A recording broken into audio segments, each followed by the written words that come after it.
प्यारे विद्यार्थियों, नमस्कार। आज हम ले रहे हैं हिंदी भाषा का एक टॉपिक है जो आपके विद्यालय शिक्षा से लेकर के हर तरह की प्रतियोगी परीक्षाओं में भी महत्वपूर्ण टॉपिक है। वो प्रकरण है आज हमारा तत्सम व तद्भव शब्द।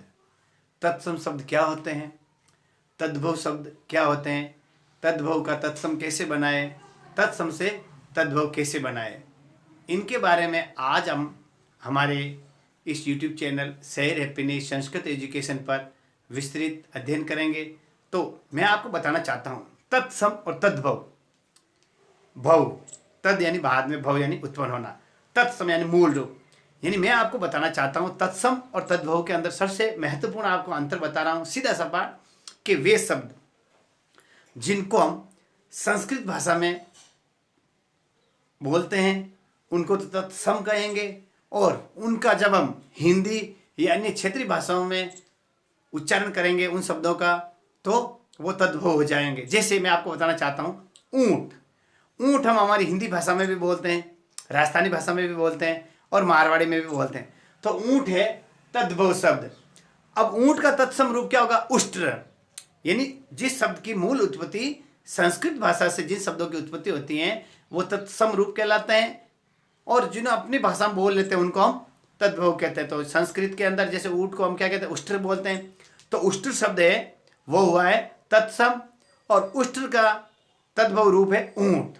तो मैं अब आपको थोड़ी परिभाषा लिखवा देता हूँ। तो सबसे पहले आप लिखिए तत्सम, लिखिए, अपनी कॉपी निकालिए और मेरे पीछे पीछे लिखिए तत्सम। तत्सम के लिए आप लिखिए यानी वे शब्द जिनकी मूल उत्पत्ति संस्कृत से होती है, ऐसा समझे। तो जैसे यानी किसी भाषा में प्रयुक्त, लिखिए आप, किसी भाषा में प्रयुक्त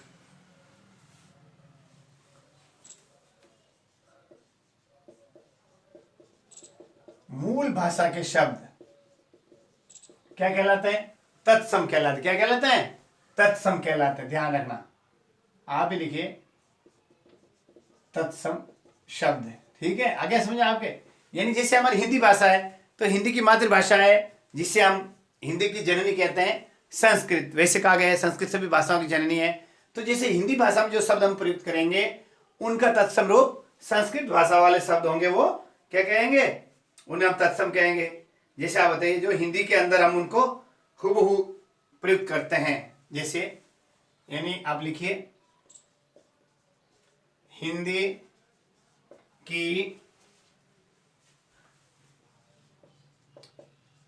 मूल भाषा संस्कृत के शब्दों का हिंदी में प्रयोग। जिसे देखो आम्र, आम्र है, आप पता जानते हैं, आप सब क्या कहते हैं? आम्र को किसको कहते हैं बताओ? आम्र यानी आम, कर्णम, कर्ण यानी कान, उष्ट्र, उष्ट्र यानी ऊंट। ये आप भी लिख लीजिए ताकि आपके काम आ सकता। ठीक है ना? ये जो मैंने बताया है वो सब तत्सम है। यानी हिंदी की मूल भाषा संस्कृत के जिन शब्दों का प्रयोग हम हिंदी में हूबहू कर लेते हैं वो तत्सम कहलाता। अब लिखिए तद्भव।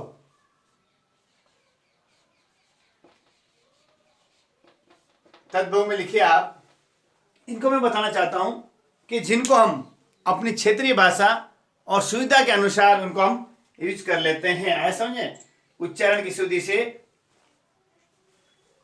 यानी लिखिए आप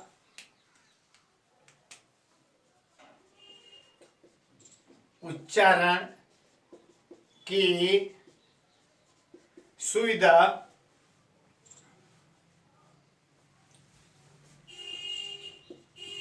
अनुसार संस्कृत भाषा के शब्दों का हिंदी रूप में रूपांतरित हिंदी लिखिए आप भी में रूप परिवर्तन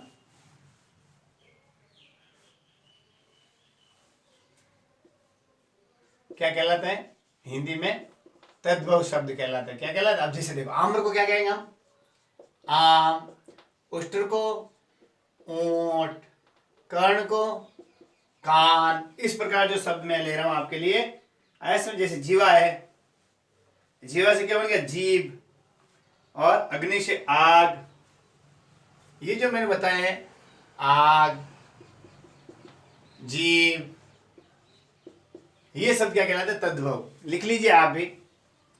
अब मैं आपको जो महत्वपूर्ण आपकी विभिन्न परीक्षाओं में पूछे गए हैं कि तत्सम रूप से तद्भव बनाइए या तद्भव से तत्सम बनाइए, अब ऐसा पूछा जा सकता है कि निम्न में से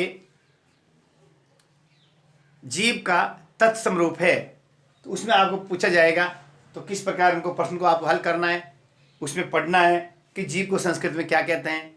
जो मूल उत्पत्ति शब्द संस्कृत भाषा से जिन शब्दों की उत्पत्ति होती है उन्हें हम तत्सम कहेंगे। अब इससे पूछा जाएगा कि उष्ट्र को तद्भव रूप में लिखिए, तो उष्ट्र को हम संस्कृत से हिंदी में ट्रांसलेट करने के लिए सामान्य भाषा में उष्ट्र को हम यानी उच्चारण की सुविधा के लिए ऊंट बोलते हैं। तो इस प्रकार जो शब्द आएंगे वो आपको मैं हमारे अपने YouTube channel share happiness Sanskrit education के माध्यम से आपको लिखवा रहा हूँ। तो ये आपने लिख लिया। अब मैं आगे बता रहा हूँ आपको महत्वपूर्ण, लिखिए आप भी मेरे पीछे पीछे, जो महत्वपूर्ण तत्सम और तद्भव रूप शब्द लिखवा रहा हूँ, इनको मिटा रहा हूँ आपके लिए। मैंने लिख लिया होगा आप सबने। अब आपको टेबल में माध्यम से बताना चाहता हूँ, बहुत इंपॉर्टेंट जो आपकी कई परीक्षाओं में पूछे जा चुके, ठीक है ना। तो अब आप लिखिए मेरे पीछे पीछे, तत्सम और तद्भव दोनों लिखवा रहा हूं मैं आपको। देखो, लिखिए आप तत्सम और तद्भव। जैसे मैं लिखवा रहा हूं मेरे पीछे पीछे लिखिए। सबसे पहले लिखिए, देखो, अक्षर। अक्षर को हम क्या कहते हैं तद्भव में? आखर। क्या कहते हैं? आखर। परीक्षा में पूछा जा सकता है आखर का तत्सम क्या है? अक्षर। और ऐसे पूछा जा सकता है अक्षर का तद्भव क्या है? आखर। आप लिखिए आराम से। ये मैं अपन टेबल बना रहा हूं, इस टेबल के नीचे नीचे आप भी मेरे साथ साथ जो महत्वपूर्ण है वो लिखिए। अक्षी।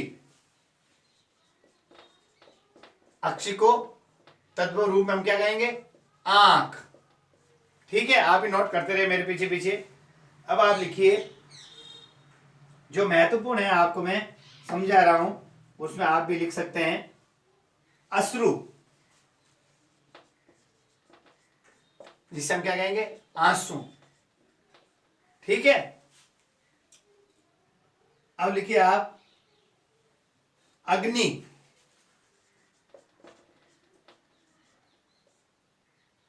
जिसे हम क्या कहते हैं? आग। ठीक है, आप भी आराम से नोट करते रहिए। अन्न। अन्न संस्कृत शब्द है, तत्सम इसका होगा तद्भव हिंदी भाषा में सरल रूप में अनाज। अन्न का होगा अनाज। अमृत, ये संस्कृत शब्द है, इसको हम कहेंगे अमीय। क्या कहेंगे? लिखिए अमीय।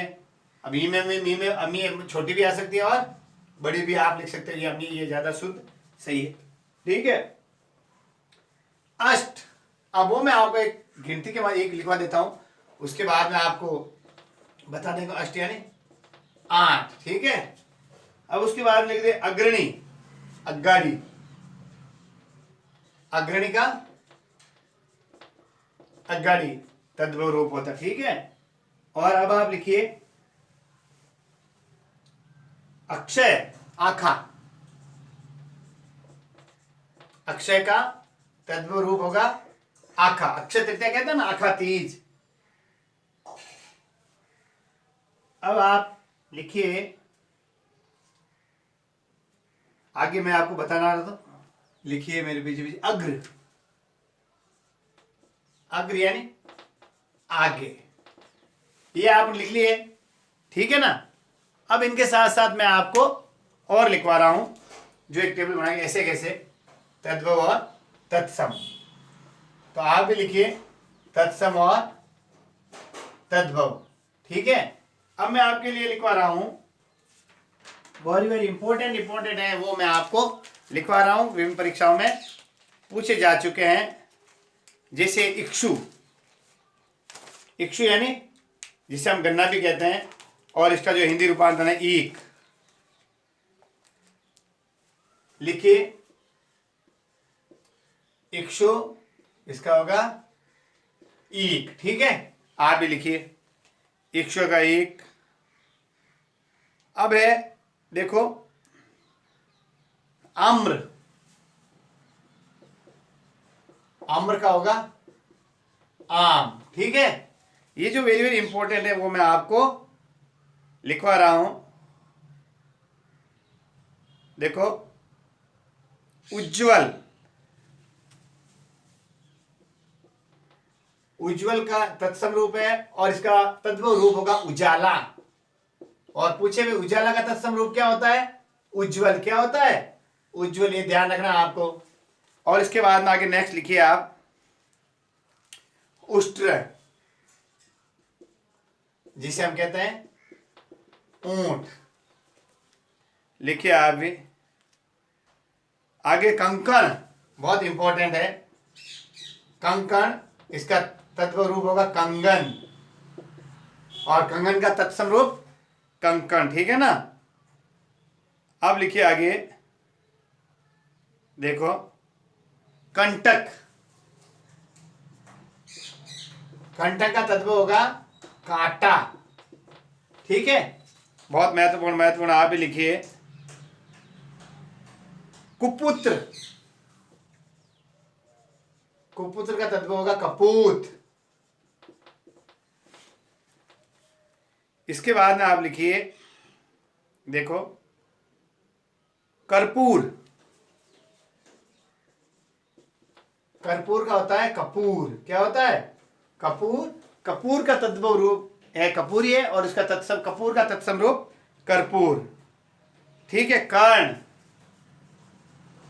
कर्ण का तद्भव रूप कान। क्या होगा कर्ण का, लिखिए कान। ठीक है, इस तरीके से आप लिखते रहिए। कपोत, यानी ये अधिकतर शब्द है संस्कृत भाषा का है, जिसे हम हिंदी भाषा में बनाने के लिए तद्भव रूप में लिखते हैं। कपोत यानी संस्कृत में कपोत है, उसका हिंदी शब्द है कबूतर। ठीक है, अब आगे और एक सारणी बना देते हैं आपके लिए, आप भी बनाइए और लिखिए। तीसरी सारणी तत्सम और तद्भव। ये सब आपके बहुत इंपॉर्टेंट काम आने वाले हैं, जो आपको विभिन्न परीक्षाओं में पूछे जा सकते हैं। तो आपको इनको याद भी करना है और आपको लिख लेना है। लिखने के बाद में आपको अच्छी तरह से याद हो जाएगा। ठीक है ना। कुष्ठ, कोढ़, कुष्ठ संस्कृत शब्द है, जिसे हिंदी में हम क्या कहते हैं, कोढ़ कहते हैं, और कोढ़ का तत्सम होगा कुष्ठ। ठीक है, कोकिल, कोकिल संस्कृत में है, इसको हिंदी में हम कहते हैं कोयल। तो कोकिल का तद्भव रूप होगा, हो गया कोयल, और कोयल का तत्सम रूप हो गया कोकिल। ठीक है ना भाई। कृष्ण, किशन का किशन भी हो सकता है और कान्हा भी हो सकता है। ठीक है, आप दोनों भी लिख सकते हो। ठीक है, कान कृष्ण। कदली, कदली सीप भुजंग मुख स्वाति एक गुण तीन पावस, आया ना समझे। यानी कदली सीप भुजंग मुख, आया समझे। तो कदली यानी केला, कदली मीन्स केला। काक, कौआ,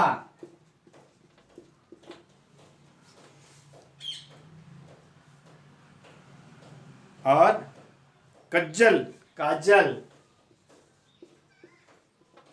कज्जल मीन्स काजल। जो महत्वपूर्ण है वो मैं आपको लिखवा रहा हूं। ठीक है नहीं, आप भी लिख सकते हैं और याद भी करना है आपको कि इनको किस प्रकार।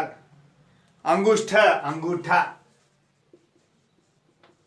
अंगूठा, अंगूठा, ठीक है ना, अंगुष्ठ यानी अंगूठा है, ठीक है, आप भी लिख दीजिए। कार्य, जिसे हम काज भी कह सकते हैं और काम भी कह सकते हैं, काज लिख दीजिए आप कार्य का।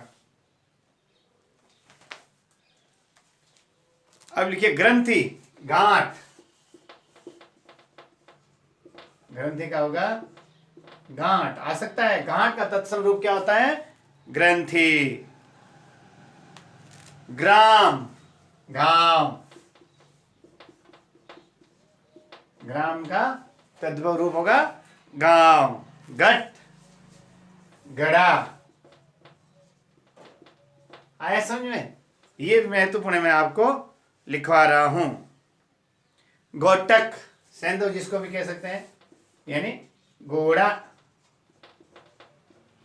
ये इतने इंपॉर्टेंट मैंने आपको 3 टेबल बना के लिखवाए हैं, तो आप भी अपनी कॉपी में नोट कीजिए और इनको लिखिए, तत्सम और तद्भव रूप। अगले वाले टॉपिक के अंदर आपको नेक्स्ट पार्ट 2 में अगली बार और बताया जाएगा। तो सभी से यही निवेदन है कि तत्सम और तद्भव वापस एक बार रिवाइज करवा देता हूँ। तत्सम शब्द वे शब्द जिनकी उत्पत्ति मूल भाषा, यानी हिंदी के लिए मूल भाषा संस्कृत है, संस्कृत सभी भाषाओं की जननी है।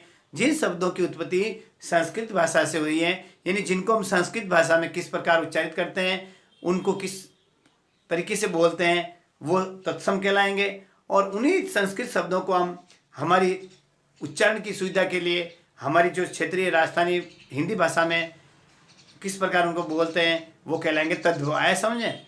जैसे कपोत, तो कपोत यानी संस्कृत में कपोत होता है, उसको हिंदी में कबूतर कहते हैं। मैं यहाँ बता रहा था आपको अष्ट यानी 8, एकम, संस्कृत में एकम, द्वय, त्रय, चत्वार, पंच, षष्ठ, सप्त, अष्ट, नव, 10, यानी 1 2 3 4 5 6 7 8 9 10 जो संस्कृत में गिनती चलती है, उनको हम तत्सम कहेंगे। और उन्हीं का हिंदी रूपांतरण है वो तद्भव कहलाएगा। एकादश, 11, द्वादश, 12, त्रयोदश, 13, चतुर्दश, 14, पंचदश, 15, षोडश, 16, सप्तदश, 17, अष्टादश, 18, 19, 19 और विंशति, 20। इस तरीके से आया समझ में?